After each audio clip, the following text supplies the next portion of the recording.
오늘 저는 증명하는 삶, 그런 제목으로 하나님의 말씀을 증거하겠습니다. 참신앙이라고 하는 것은 증명하는 삶이 뒤따라야 하는 것입니다.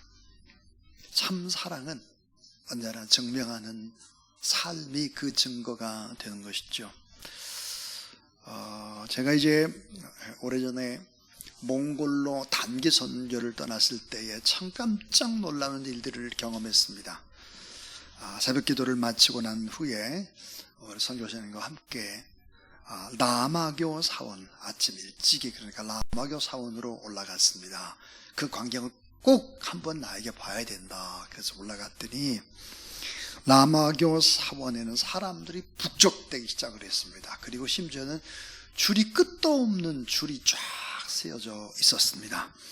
라마교의 경전이 적혀 있는 큰 통, 아주 이거만한 통이에요. 이 통이 두 줄로 쫙 세워져 있습니다. 사람들이 그 양쪽 통과 통 사이를 통과해서 가면서 손으로 이 통을 굴리는 겁니다. 이렇게 쭉 가요. 자, 여러분, 그 통에는 라마교의 경전이 쓰여져 있었고, 그 통을 굴림으로 경전을 다 한번 읽었다. 이렇게 이 확신을 가지고 다시 이제 일자리로 가는 것입니다. 마음에 위안받고 가는 거죠. 물론 이제 경전을 기록한 통이 잘 돌아가도록 기름도 칠하고 관리하는 관리자도 4명이나 있었습니다. 잘 한번 생각해 보세요. 자, 라마교의 경전을 막 손으로 돌리고 간다고 그래가지고 경전을 읽은 게 아니잖아요. 그들은 우리가 늘 성경을 읽듯이 경전을 읽지 않습니다. 공부하지 않고 그 말씀을 삶에 적용하지도 않습니다. 단 그렇게 통을 굴리는 행위를 왜 하느냐 하는 거죠. 복을 받기 위해서입니다. 변질된 종교의 무서운 해악을 보았습니다. 그런 참된 신앙이란 이렇게 하는 것이 결코 아니다 하는 거죠. 이 참신앙은 증명하는 삶이 있어야 하는 것입니다. 자, 이 신앙이란 하나님이 오늘 또 살아계시고 나와 함께 하시며 나의 모든 것들을 아시고 예비하신 살아계신 하나님을 믿으면서 그 하나님 앞에 중요한 것이 뭘까? 나를 부인하는 것입니다. 나를 부인하고 내가 또 변화를 받는 것입니다. 그리고 결국은 뭘까? 하나님의 뜻을 이루어 드리는 것입니다. 이게 참신앙이죠. 참신앙은 나를 부인하고 내가 변화됨으로 하나님의 뜻을 이루고자 애쓰는 자들이 참신앙입니다. 근데 미신이나 기복주의자, 우상을 섬기는 자들은 자신이 가지고 있는 재능이나 또 소유를 가지고 신 앞에서 환심을 사서 결국은 어때요? 자기의 목적을 이루는 것입니다. 이기적인 것이죠. 그러니까 내 뜻을 이루어가는 것입니다. 그러므로 신앙인과 우상 숭배자는 전혀 다른 것입니다. 자기를 부정하는 나의 부인이 있는가? 또 자기의 변화가 있는가? 주님의 뜻을 이루는 것이 최고의 영광인가 하는 것이죠. 아니면 자기의 뜻, 자기의 목적만을 달성하려고 그렇게 경전을 막 돌리고 새벽마다 일어나가지고 기름칠을 하고 잘 돌아가도록, 이건 완전히 위선적인 것이죠. 비교 종교학이라고 하는 이제 학문이 있는데, 이 비교 종교학에서는 고등 종교와 하등 종교를 구분한 분기점이 뭘까? 자기 부인이 있느냐, 자기 희생이 있느냐 없느냐, 이것을 아주 중요한 분기점으로 생각을 합니다. 무당도 구슬할 때는 금식을 하죠. 목욕을 합니다. 깨끗하게 하려고 하는 것이죠. 자, 하물며 자기 욕구가 아닌 영원한 가치를 위해서, 영원한 진리를 위해서 욕망이 부인될 수 있느냐 없느냐. 여러분, 하등 종교일수록 뭐야? 자기 욕망만 강화가 되고 자기 자신을 부인하지 않는 것입니다. 내가 참 나의 감정대로 살면 이게 얼마나 잘못된 거야. 내가 얼마나 이기주의자인가. 내가 얼마나 욕심이 많으냐. 이렇게 나 자신을 부인하고 하나님의 거룩한 말씀으로 내 마음을 채우고 내게 맡겨주신 주님의 십자가를 내가 지는 자기 희생과 섬김이 반드시 있어야 되는 것입니다. 자, 이 고등 종교가 타락을 할 때 나타나는 현상이 네 가지 현상이 있다. 비교 종교학에서는 그렇게 얘기를 합니다. 그 네 가지 현상이 뭘까? 그 첫 번째가 성직자가 급등하게 되면 숫자가 많아지는 거예요. 이것은 바로 종교의 타락을 예고하는 것이다 그랬습니다. 우리나라의 역사를 보면 고려가 망할 때 온 땅은 스님들 천지였습니다. 공민왕 때 얼마나 다 썩어 문드러졌는지 신돈이라는 중이 스님이 왕실에 들어갔죠. 그리고 공민왕은 아주 그냥 헛개비고 이 사람이 다 통치를 하는 것입니다. 여러분, 조선의 역사, 유교의 역사죠. 유교의 타락이 결국은 조선의 멸망을 가져오는 것입니다. 사색당파, 남인, 북인, 노론, 소론에서 계속해서 싸우는 것이죠. 캐톨릭이 부패했을 때 신부들이 급증을 했죠. 자기 부인이 없어졌기 때문에 성직자가 뭐예요? 좋은 직업이 되고 또 많은 사람들도 존경도 받고 이거 괜찮네 이렇게 되는 것이죠. 오늘 저는 어제의 경험을 여러분에게 얘기하려고 합니다. 어제 이 설교를 한참 준비 중인데 우리 이 교회 건물 4층에 있었던 손부흥 집사님이 평택으로 내려가셨는데 어제 전화가 왔어요. 목사님, 저 신학대학원 가려고 합니다. 그래서 어디 신학대학원 갈 거냐? 그걸 다 물어봤어요. 그리고 제가 그렇게 말했습니다. 가지 마세요.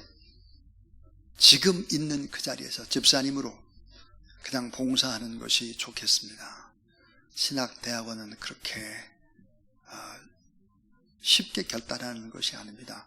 얼마나 많이 힘들고 고통스럽고 얼마나 좁은 길인데 그렇게 할 수 있는 것이 아닙니다. 그래서 제가 그렇게 말씀을 내주었습니다. 자, 성직자가 급등을 하고 종교의 타락을 예고하는 것이다. 또 하나, 두 번째는 이 고등 종교가 타락을 할 때 종교기관의 급증 현상이 나타난다. 종교기관이 급증하죠. 티벳의 불교가 한참 타락을 했을 때 티벳에 살고 있는 남자의 70%가 성직자였다고 하죠. 그리고 종교기관이 급증을 하게 그 수가 계속해서 늘어나게 됐다 하는 것입니다. 또 하나, 이 고등 종교가 이제 타락을 할 때 어떤 일들이 벌어질까? 그것은 신앙의 기복화 현상입니다. 기복화 현상. 자, 신앙은 하나님 앞에서 내가 변화되어지고 내가 다듬어지면서 하나님의 뜻을 이루어가는 과정이 바로 신앙입니다. 그러니까 결국은 어때요?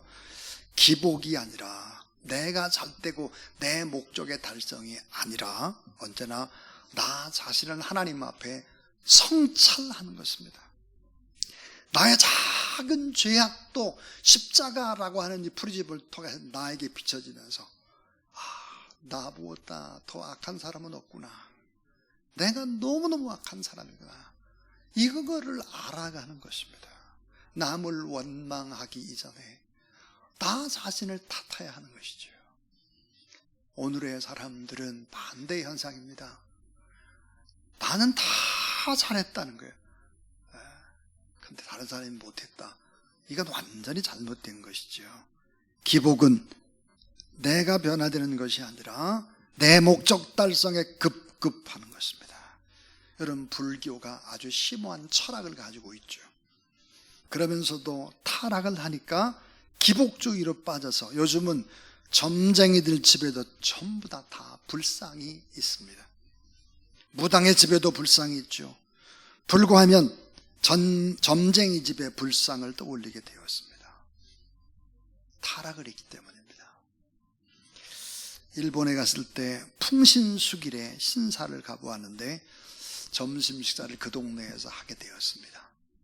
식당의 입구에서부터 작은 부적과 같은 불상을 모양을 한 각종의 상들이 가득 들어차 있었죠. 다른 곳도 마찬가지입니다. 그러니까 어때요? 자기 민족만 생각을 하는 것이죠.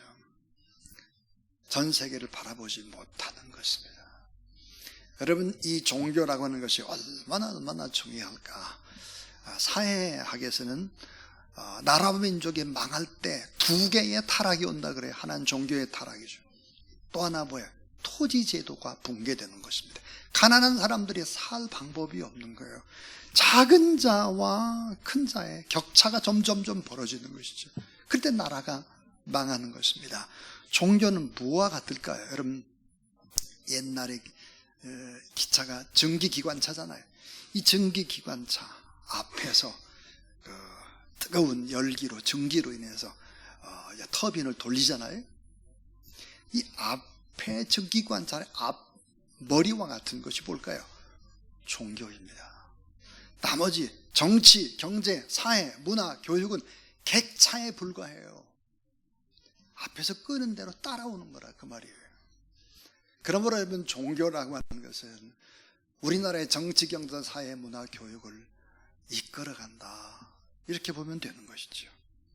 그런데 이 고등 종교가 타락을 할 때 신앙의 기복화 현상이 나타나면서 네 번째는 어떤 현상들이 있을까? 그 종교의 집단이 이익 집단화되는 것입니다. 이익 집단이에요. 진리를 위한 집단이 아니라, 자신을 부인하면서 이웃을 사랑하고 섬기는 것이 아니라, 자신들의 생각과 방향이 다를 때 가차없이 공격을 하고 이득을 위해서 그렇게 하는 것이죠. 이게 참된 신앙이라고 말할 수 없죠. 이기주의, 집단 이기주의, 민족주의에 갇히게 되면 곤란한 것이죠. 이란의 호메이니가 입법, 사법, 행정 3권을 다 장악을 했습니다. 누구도 비판할 수 없었죠. 잘못된다는 것을 뻔히 알면서도 반기를 들지를 못했습니다.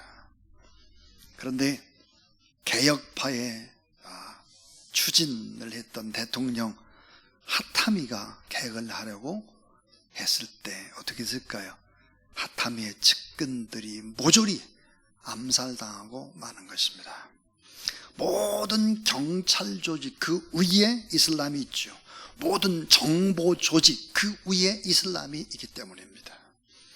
우리는 지난 역사를 통해서 너무나 잘 알고 있습니다.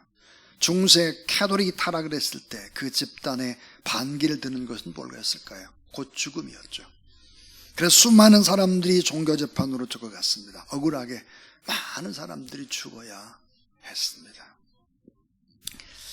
2년 전 헝가리에서 열린 세계 수영 선수권 대회였습니다. 수중 발레 개인 프리 경기 결승전이었는데 연기를 다 마친 미국의 한 선수가 갑자기 의식을 잃고 물속으로 깔아앉았습니다. 자, 관중석에 수천 명의 사람들은 물속에 깔아앉은 그 사람을 볼 수 없었죠. 그런데 딱 한 사람만 보았습니다. 바로 수중에서 이 발레를 하는 그 선수를 가르친 코치였습니다. 코치가 물속으로 뛰어들어갔죠. 결국은 선수를 물 위로 끌어내고 숨을 쉬도록 우리 목 이 부분이 기도라고 하잖아요. 이 기도를 확보함으로 살려냅니다. 여러분, 사람들은 잘 모릅니다. 그러나 우리 주님 모든 것을 다 아시죠. 우리의 모든 삶을 다 아시는 주님, 이 모든 것을 다 아실 뿐만 아니라 사랑하시기 때문에 주님이 이 땅에 오신 것입니다. 우리를 찾아오시고 또 변함없는 그런 사랑으로 우리에게 은혜를 베풀어 주시고 우리를 살려내시고 또 하나님의 사람으로 인생을 살아가게 하셨다 하는 것입니다. 자, 우리는 잘 모릅니다. 나도 내 자신의 인생을 잘 모릅니다. 그러나 우리 주님은 내 모든 것들을 알고 계시고 내 인생의 마지막까지 나를 인도하실 분이 살아계신 여호와 우리 하나님이라는 사실을 믿으시기를 바랍니다. 이런 믿음을 가지고 신앙생활을 해야 되는데, 자, 예수님이 이 땅에 오셨을 때 어땠을까? 예수님이 이 땅에 오셨을 때도 성직자가 급등을 하고 있었죠.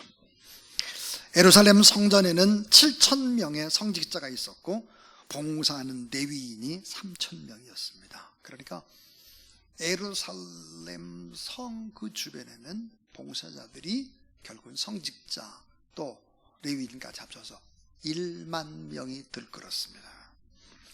여러분, 홍수가 나면 마실 물이 없듯이, 자, 성직자는 많은데 믿을 만한 성직자가 없을 때 예수님이 이 땅에 오셨다 하는 것입니다. 또 하나, 예수님이 오실 때 종교기관의 급등과 분열이 있었습니다. 유대교의 분열, 극에 달했죠. 끊임없이 분열하고 다투고 있었습니다. 대표적인 분파들이, 자, 바리새파, 그 다음 사두개파, 에세네파, 열심당, 그 밖에 이단들이 들끓고 있었습니다. 더 이상 자기 자신을 부정하는 자기 부인이 없지요. 진실한 마음으로 희생하며 섬기는 자들이 없었고 온통 다 이기주의자들이었습니다. 자기 마음에 안 들면 그냥 다 공격의 대상이 되는 거죠. 자, 주님이 오실 때 이 종교의 타락 현상 가운데 또 하나가 뭐냐?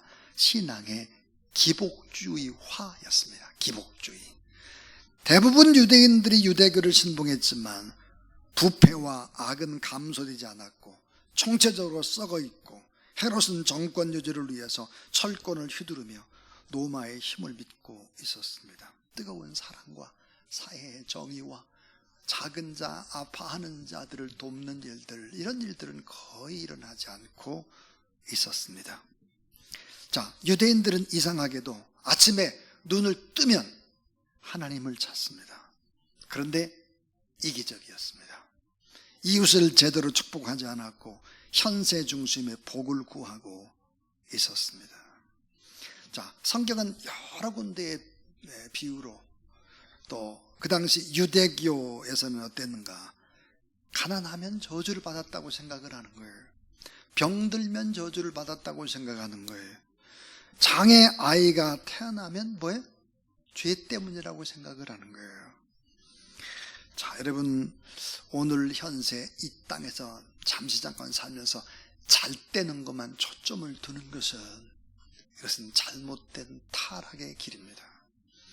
자, 기복의 현상으로 치닫고 있었고 진리는 왜곡되고 율법도 왜곡되고 있는 이 상황 속에서 예수님이 오셨다 하는 것입니다. 또 하나는 예수님이 오실 그때는 종교의 이익 집단화 현상이 너무 일어나고 있었습니다. 바리새파, 사두개파, 에세네파 모두 다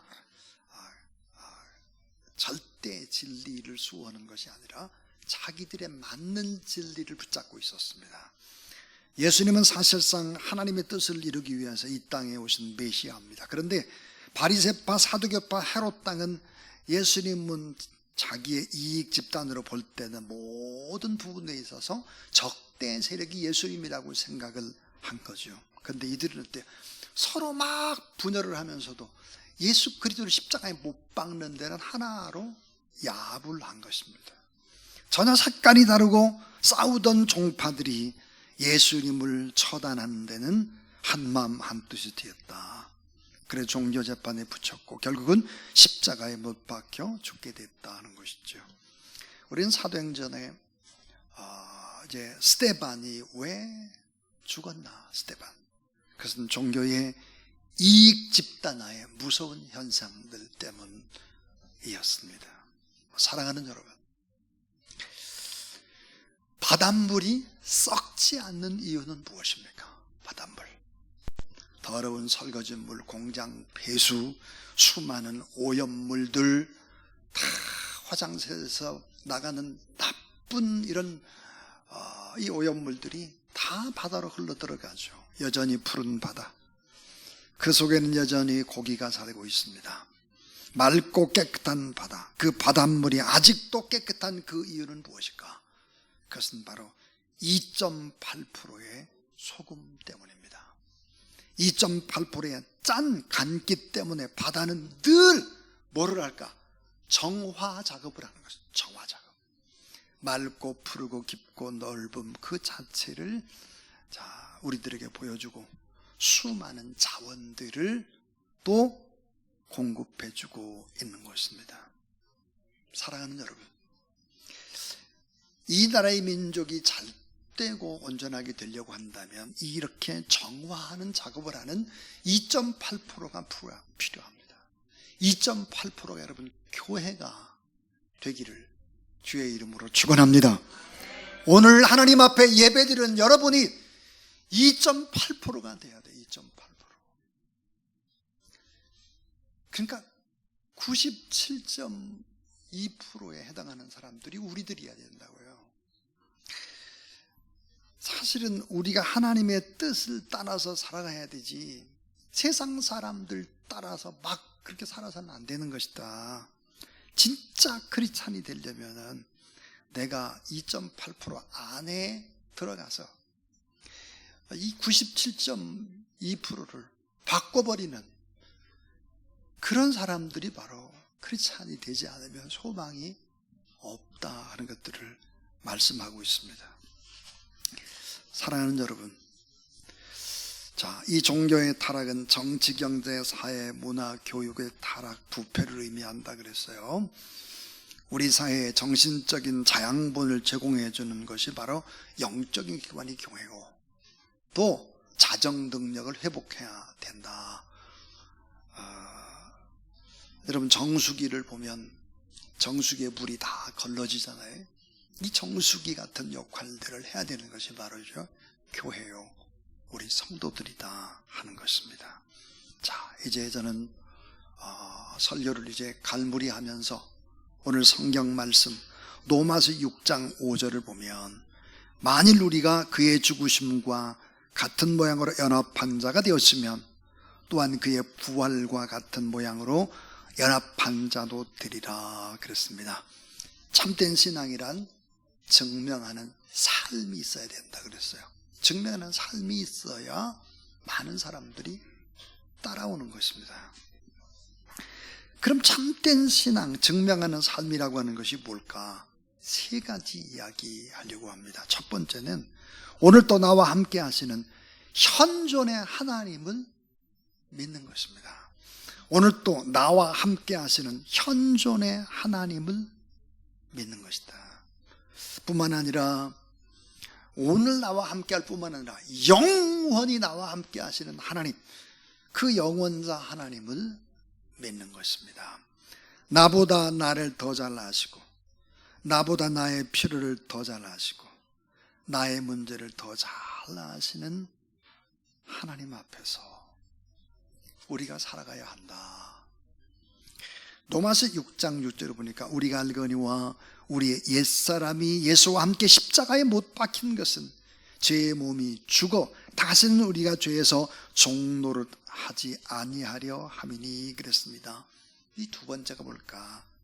나를 부인하면서 살자는 것입니다. 나의 욕심, 나의 이기적인 감정, 나의 욕망 이런 것들을 십자가에 못 박고 그러면서 내가 변화되어 주님을 닮아가는 신앙이 되어야 한다 하는 것입니다. 여러분 어거스틴이라고 하는 사람은 그리스도인이 첫 번째 덕목이 뭘까? 첫 번째도 겸손이요, 두 번째도 겸손이요, 세 번째도 겸손이다 그랬습니다. 겸손이 주님을 닮아가는 사람들. 성 프란시스 첫 번째도 겸손, 두 번째도 겸손, 세 번째도 겸손이다 그랬습니다. 우리나라에 많은 사람들이 존경을 하고 있는 영락교회를 섬겼던 한경직 목사님, 종교계 노벨상이라는 템플상을 수상하시고 난 다음에 그분은 자기의 잘못과 부족함을 회개했습니다. 전 세계 사람들 앞에 그분이 그런 말을 했습니다. 첫 번째도 겸손, 두 번째도 겸손, 세 번째도 겸손이다. 나를 부인하면서, 나를 십자가에 못 박으면서 내가 변화되고 내가 주님을 닮아가는 것, 또 나를 낮추고 더 작아지는 것, 이런 것들이 가장 중요한 일이다 그랬습니다. 하나님을 찾지만 땀 흘리는 자리, 봉사와 섬김의 자리에 사람이 없다면, 나를 부인하지 못하고 이웃을 축복하지 못한다면, 그리고 현재 가지고 있는 물질과 권세에만 매달린다면 진정한 크리스찬은 될 수가 없는 것입니다. 자, 마지막 세 번째 얘기입니다. 세 번째는 나의 희생, 나의 헌신이 없다면 가짜일 수 있다 하는 것입니다. 사랑은 증명하는 삶이 있어야 합니다. 참 신앙은 증명하는 삶이 있어야 합니다. 이렇게 생각을 하게 되고 이 말씀을 받고 나면 부끄러워지기 시작을 합니다. 제가 한없이 부끄러워지죠. 신앙을 가진 여러분도 저와 같이 다 부끄러운 우리의 모습을 볼 수 있을 것입니다. 안 믿는 사람들이 그런 얘기 한다고 합니다. 예수 믿는 사람은 왜 자꾸 교회 나오면 멀쩡한 사람도 죄인이라고, 죄인의 프레임을 뒤집어 씌운다고 그렇게 얘기를 합니다. 어리석은 거죠. 어리석은 것입니다. 사랑하는 여러분, 내가 누구인지를 알고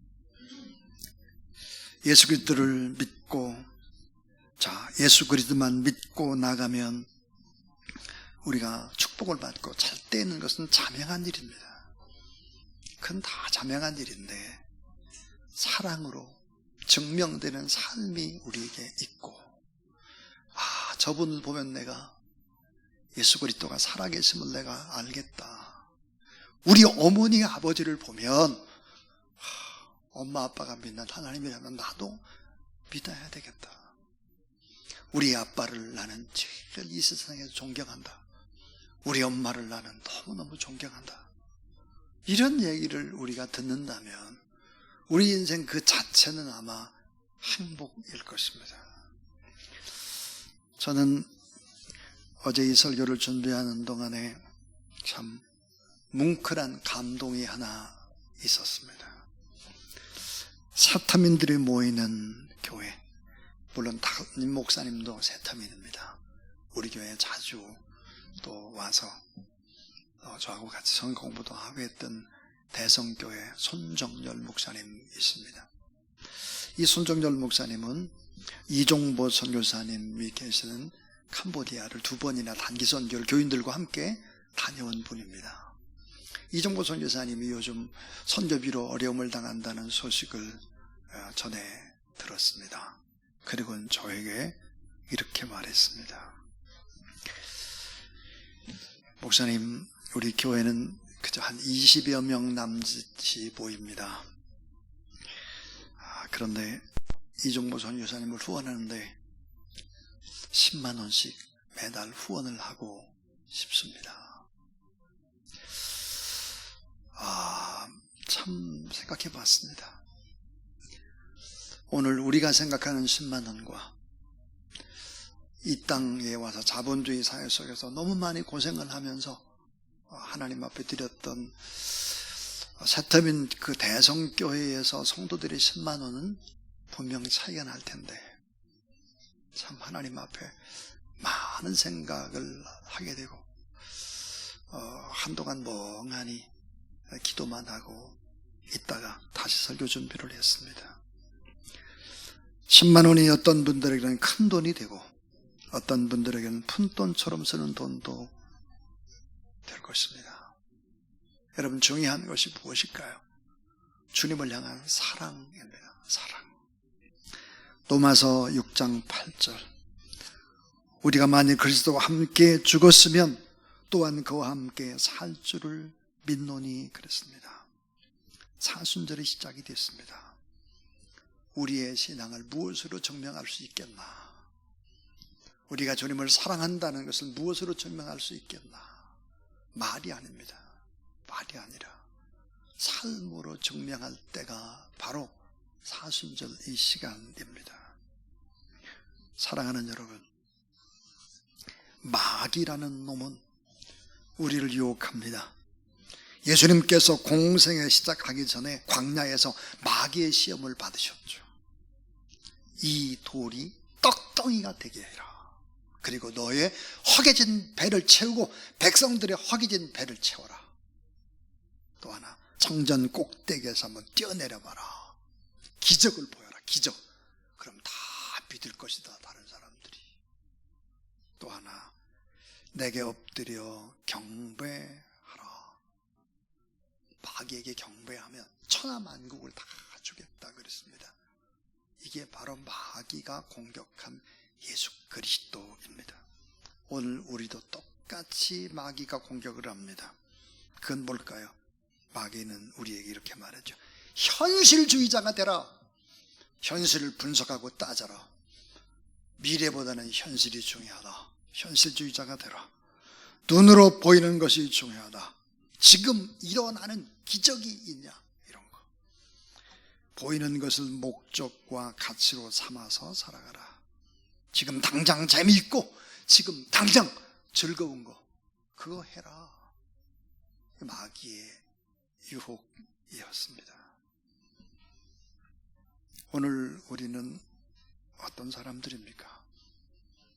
오늘 우리는 사랑으로, 정말 참 사랑이 무엇인지를 삶으로 증명해내고 조용히 예수 그리스도를 바라보며 믿음의 거룩한 길을 걸어가는 이 사순절 이 시간을 의미 있게 보내고 승리하는 여러분 다 되기를 주의 이름으로 축원합니다.